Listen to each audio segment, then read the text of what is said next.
Sim.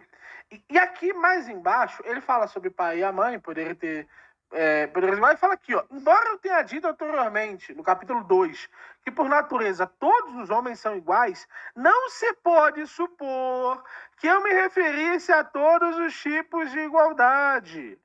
A idade ou a virtude podem dar aos homens uma precedência justa. A excelência dos talentos e dos méritos pode colocar alguns acima do nível comum. O nascimento pode sujeitar alguns, e a aliança ou os benefícios podem sujeitar outros, reconhecendo-se aqueles a quem a natureza, a gratidão e outros aspectos possam obrigar. Ou seja, Inclusive, isso... Pode falar. a noção de igualdade do Locke é uma noção bastante cristã, é quase no sentido de origem, no sentido de natureza horizontal do homem, do pecado original, por exemplo. Todos nós somos pecadores. A gente vem de uma horizontalidade de existência, de alma, né? Então, a grande questão é exatamente essa horizontalidade, no sentido de distinguir o que seriam sociedades hierárquicas, onde a pessoa já nasce definido o seu lugar em casta. Ou seja, uma sociedade indiana, antes de você nascer, você já sabe o local que você tem numa sociedade.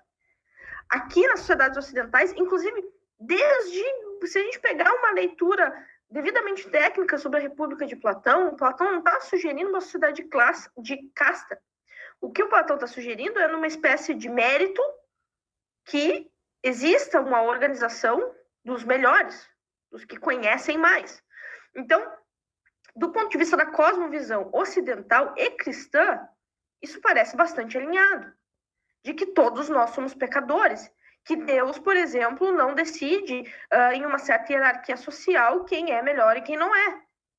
Por mais que exija-se da gente condutas, méritos, talentos, vocação e assim por diante. Embora a gente possa estar estabelecido sobre uma hierarquia social, não significa que ela tenha sido formada por Deus. E aí, quando ele chega e fala no vídeo, não, mas o Locke é contra hierarquias. Não!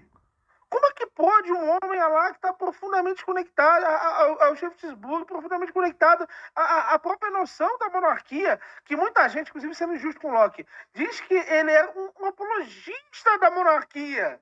Como é que pode esse homem ser dito que ele é uma pessoa que ele é contra a hierarquia? Como é que pode isso? É um desconhecimento da obra que ele está citando. A gente não foi em outra obra. A gente foi na obra que ele disse estar usando para combater isso. O que eu imagino que é da onde vem a divergência, só que é uma divergência processada em coisas que ele deve ter ouvido por aí. É que, de fato, o liberalismo ele te dá uma organização social, civil, de distinção, de uma fronteira entre o público e o privado.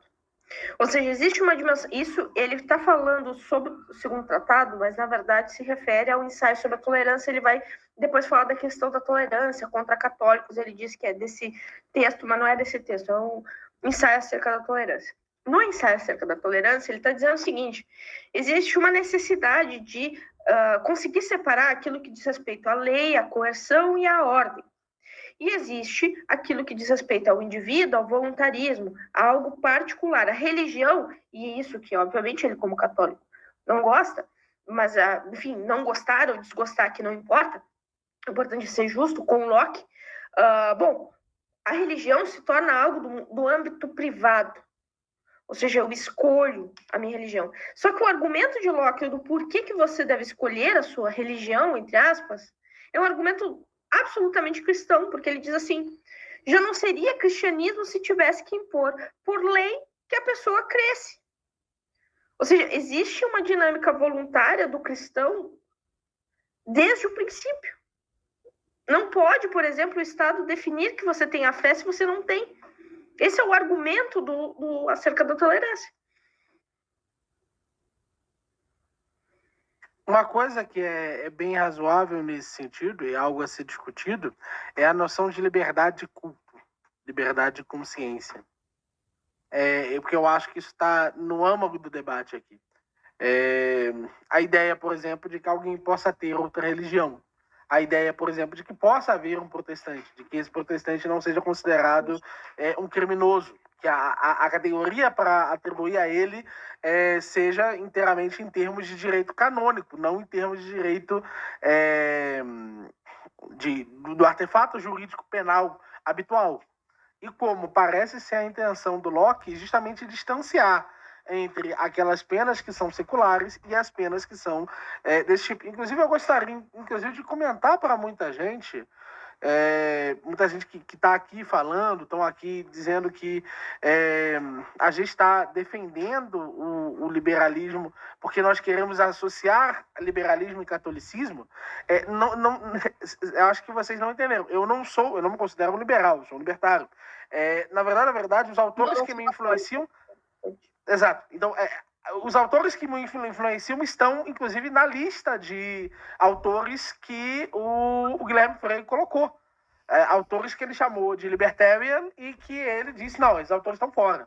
Então, do meu ponto de vista pessoal, eu poderia sair dessa treta. Inclusive, eu não tenho motivo para fazer isso. Sim, então, exatamente. Então, é uma coisa que eu tô...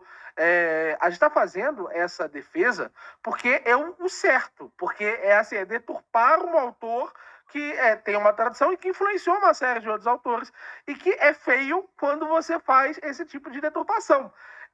A ideia de que essa seja, nesse sentido, a acepção que nós estamos defendendo, me dá uma noção de que vocês confundem eu dizer que alguém está errando e erra sobre uma determinada matéria, como eu já falei várias e várias vezes que o Gaio Fato erra sobre o socialismo, como eu já falei várias e várias vezes que uma infinidade de gente erra sobre o conservadorismo, sobre o minarquismo, sobre diversas ideias, como defendê-las. Por favor, pessoal, vamos dar uma desacelerada aí.